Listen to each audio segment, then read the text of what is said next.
Welcome, ladies and gentlemen, to an Impact Wrestling review. Now, before we get started, just to let a recap. I always tend to mess up on this lens. Anyway, I'm a perfectionist, guys. Sorry. I gotta say this, even though many have already seen my AEW review, I gotta say it here. Now, you want to know if I'm gonna do Emergence? I will be doing Emergence, but Saturday morning. I'll see if I can watch it and then record my review of it. Because no way am I going to be able to watch Emergence and Rampage, because we already know. We already know what's got to happen or not happen. Remember, this isn't about me, about what I want. This is about what the fans think. And with all the hints AEW has dropped, if there is no Bryan Danielson or CM Punk, particularly CM Punk, they are going to riot. So I have to watch Rampage and do a review of it to find out who is going to be there, who's not going to be there, and who is going to get pooned by social media. But I will do Emergence the next day before SummerSlam, because this is what I'm going to do. I'm watching Rampage tomorrow. I will be doing my Emergence and a SummerSlam review, counting if I can do the things I need to do as well. And I will be doing TakeOver 36. If you have not seen my Gump report about pretty much Triple H needs to leave, part 2, it explains my reasons why that I got to do it because of what's going on with Triple H. So that's going to be the schedule I'm going to do. It's going to be a lot. So after this, if I don't do that many recordings the next week, you'll know why, because I'm going to be damn tired. Oh, it has not been easy doing these reviews as well as do my animation, but I've been enjoying it as much as I can before any stress hits me, like my anxiety or depression. So right now it's been semi-okay. So if you're worried, just in case you guys are worried about getting anxiety ridden or depressed, I've had a little bit, but not enough to keep me from the things I want to do. As they say, if you feel bad, fight to feel good. That's the best way. It's not easy, but it's there. Now, Impact. What do we get in this show? No fuck Impact Wrestling. You know why? Because we got stuff that I stated needed to happen. Now, mind you, it wasn't a lot, but we did finally get to see New Japan Pro Wrestling and AAA, a little bit of it. A little bit of what needed to be shown. I'll explain myself through this review, and it's not going to be heavily detailed. I'm going to miss something, so I'm sorry ahead of time. Now, the opening of the show, we got Gia as well as Josh Matthews trying to put over a Christian Cage for what little time they had, because we got Morrissey and Eddie Edwards fighting one another, coming out right when they're announcing that the new Impact champion Christian Cage is here, ladies and gentlemen. He's going to be showing us. And then Morrissey and Eddie comes out fighting one another. And surprisingly, guess who saves Eddie because he was about to get powerbombed to death? That was Sammy. Sammy saves Eddie. Sammy was why? Eddie don't know why and don't care. He don't need him. He don't want him. But guess what? It happened. Now, what does that mean to me personally? Now, they have had a rivalry for more than a few years. Could this mean they're both going to work together from now on? And they just got to build into it like an odd couple? My guess is yes. That's what I'm thinking. Now, we had Sabin and the Sammy versus Moose and Ace Austin. Now, all 4 of these guys are going to be on Emergence.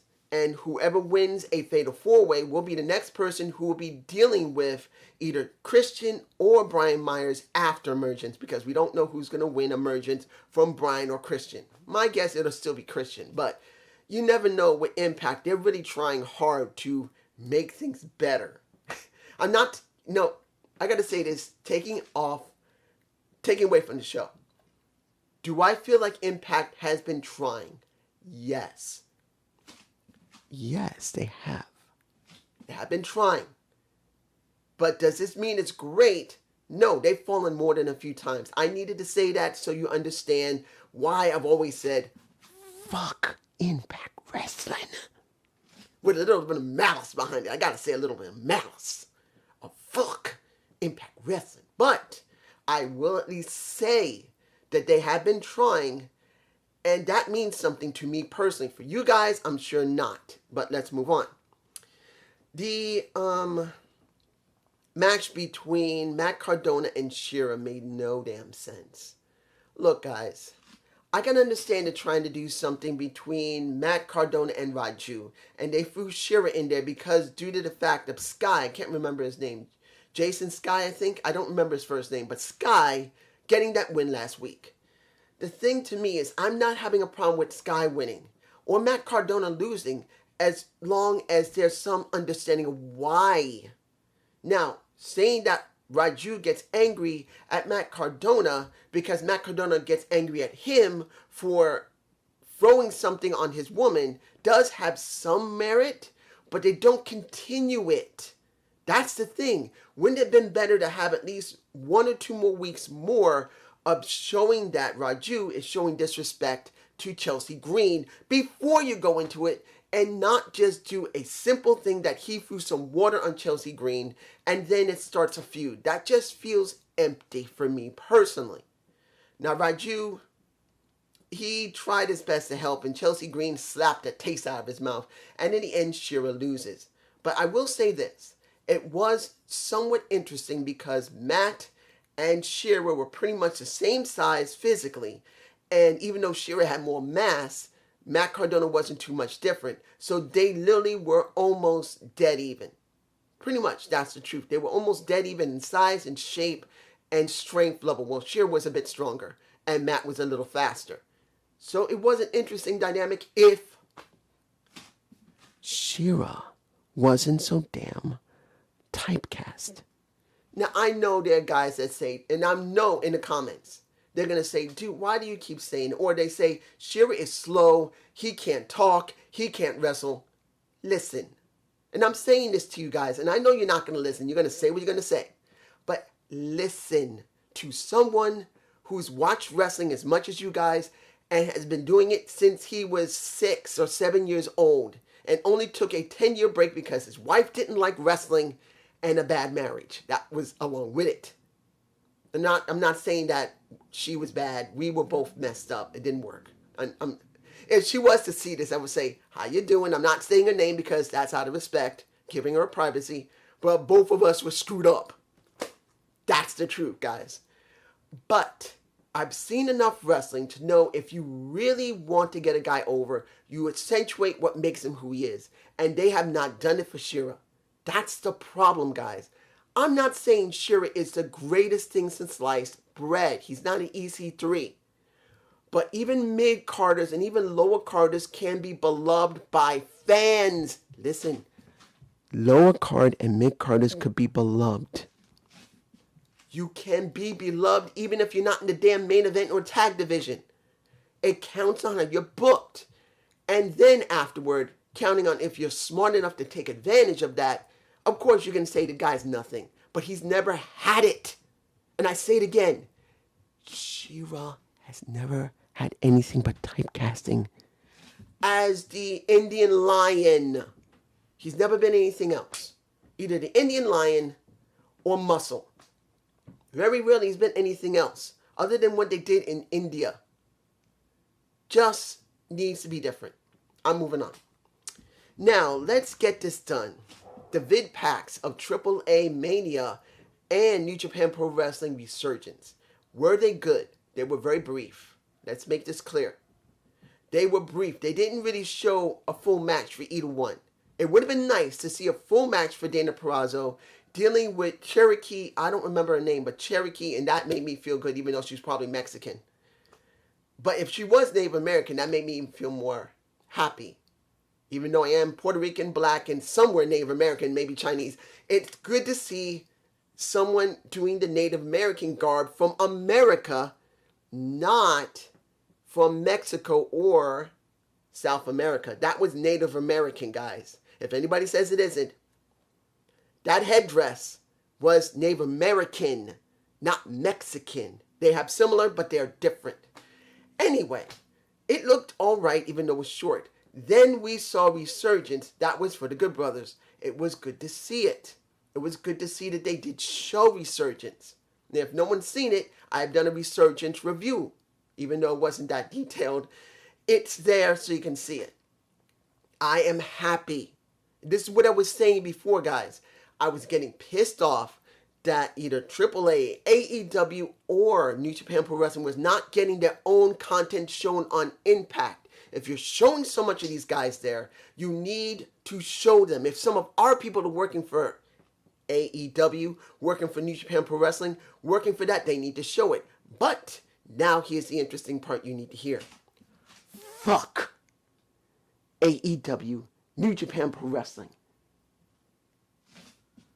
Because we need to see our own people there.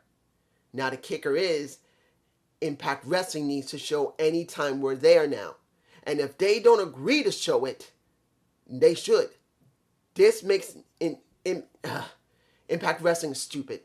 If we don't see more of what we just saw here, that's going to piss us off. It'll piss me off. Let's move on. We also saw, let me put it to you like this. The advertisement for NWA 73 and Empower, they did 2 advertisements for it, what I was watching. Now, that's good to see. Now, I don't know if that was connected to Impact. I believe it was, advertising on Impact, because right afterward, Impact came on. They went right back to the show. So I believe this is advertising from Impact through, well, it's NWA being advertised on Impact so they can get Empower and 73 shown. Now, I know for a fact that several of my subscribers are not going to be happy about this. They're going to say, why are we doing this? Why is NWA being seen on Impact Wrestling? What do we gain from NWA? Why is New Japan Pro Wrestling being shown? Why is AEW shown? Why is Triple Mania shown? Why are all these shows being shown and we're not seeing our own content? Well, genius, guess what? We got a lot of content here, and most of the people that's involved in it are from the other promotions. Now, is it good for Impact Wrestling? I don't know yet. I have to watch on AEW, which I have not seen anything other than the Good Brothers and Kenny Omega shown, which means fuck AEW. Now, I have not seen New Japan Pro Wrestling Strong yet. Now, will there be people from Impact Wrestling? Will they mention them once in a while? I don't know. NWA, I have not seen anyone yet. But since Melina will be on Emergence and is going on to try and take the Knockouts title, we will find out. Will Emergence lead into NWA dealing more with Impact than less? I will tell you how I feel about that. And I have to say this briefly. If you wondered why there wasn't an NWA Power Review, it's because Race to the Chase, that's the name of it, is up right now. It is not an Impact, it's not something that covers Impact. It is about a documentary of how NWA is building into going to the Chase Ballroom, I believe, where they haven't done anything since I was 12 years old. 37 years ago was the last time they went to, St. Louis, I believe, St. Louis, Missouri, and the Chase Ballroom. I believe that's where it is. I could be wrong. Please don't quote me. But it's good to see that. But there's no wrestling. So I didn't think anybody would be interested. So this is what you get. Now, Christian had, and this is the thing that pisses me off. I got to do this. Christian had his video segment. Everybody was cheering for him. It was nice. He came out with the Impact and TNA title. And I have been saying this. Several things. 1. They need to turn the TNA title into a Midcard title. Change the name. Say the Impact title should not be turned away. And it now becomes a new title that will give more opportunity, which they actually need in Impact Wrestling. Very few people are going for the X Division. There's almost no one other than the ones you see for the world title. They need an interim title, a mid-card title, not interim, mid-card title. So I was hoping the TNA title would morph into something. Something. Not the Impact Grand Championship. No. Just something. Second, with both titles, I thought, you know what? If they're not going to make a mid-card title, why not merge the titles, make a unified title, a brand new title for Impact. They need a new one, something to usher in the new changes they're having with New Japan, with AEW, with NWA, with AAA. Wouldn't it make sense that they bring in a new title and they announce that by Bound for Glory, we will be getting a new title? That they should announce it. By Bound for Glory, the new champion by then will be christened the Unified Champion, or at least at Emergence. I'm not even saying that's the wisest thing to do. It would be better at Bound for Glory. But if they had to do it, they should have done it at an Impact Plus or Bound for Glory to merge the titles and create a new Unified Impact Championship. Something new to usher in what they've gone through with AEW. What did we get? We didn't get that. Christian put himself over, and TNA. He made it clear. And he said this. You see I'm angry. Calm down. He said this.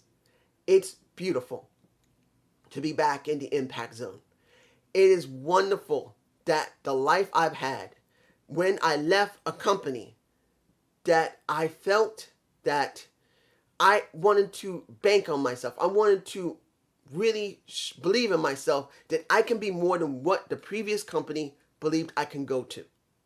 And I went to TNA, and I was given the opportunity to show that I could be a champion, that I could be the top dog. Pretty much that's what he was saying. And I was fine with that until he held up the TNA title. And he said simply, this title, I have so much nostalgia for it. I love it. But I'm not here for the past. I'm here for the present and the future. And as much as I love this title, out of respect for this title, it's time to retire it. What did I say? What the fuck did I say? That title would eventually be retired and he wouldn't do anything with it. And I was hoping they would do something because they need a freaking mid-card title. Nobody is going after the X Division much. It's all X Division guys. Very few guys are going after the world title. And they're floating, doing nothing. Being in meaningless storylines or gimmick matches or just some stories in the back that are silly. Instead of giving us a middle title, a mid-card title, the Intercontinental title, I don't care, a Commonwealth title, it doesn't matter what you call it. Something is needed. Something is needed in this company. No.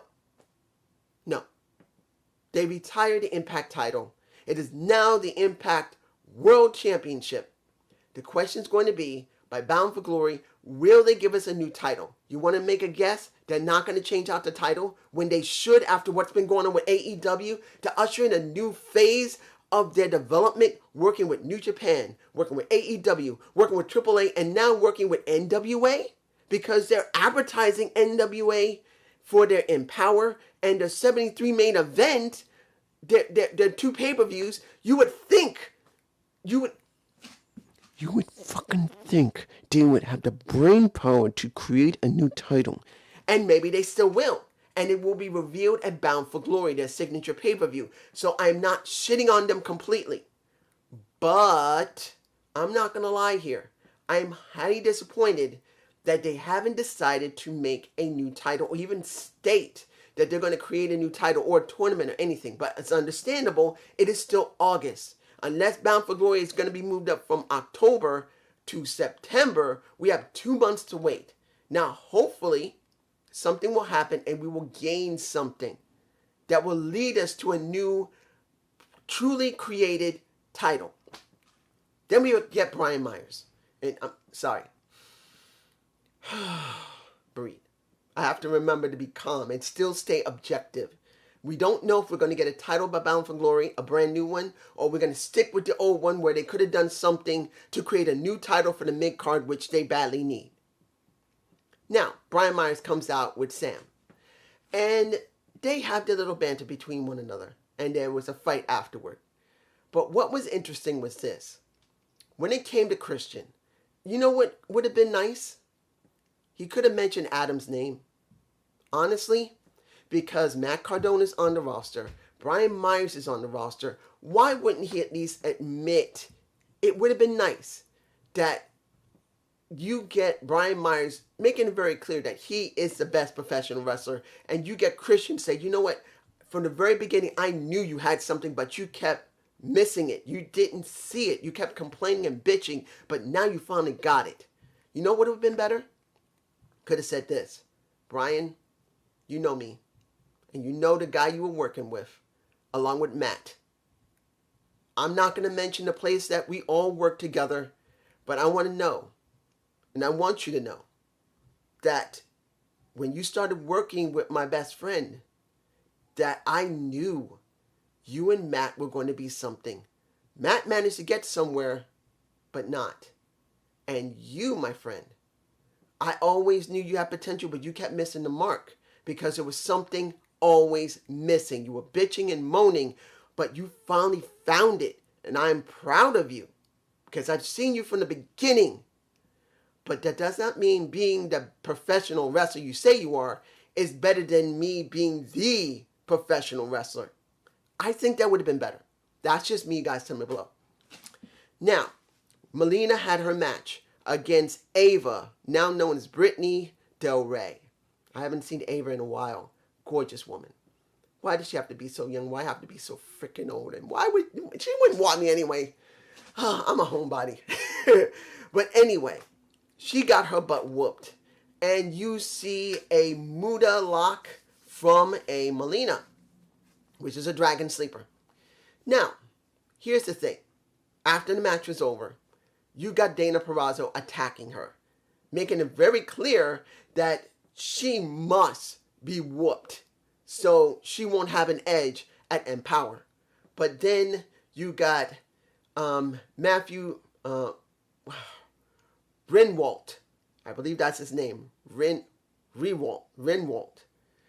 And he helps out at Dana Purrazzo. And then Trey, who had a little bit of a interesting little dynamic before the match happened, because she said, hey, you still in the treehouse? He said, no. Can you still do your splits? He says, watch the ring, you'll find out. And you're going like, you got Trey Miguel, who's in his mid-20s, messing and hitting on a woman who's in her early 40s, I believe. She's not that old. She's like early 40s. She's been doing it for almost 20 years, or at least 20.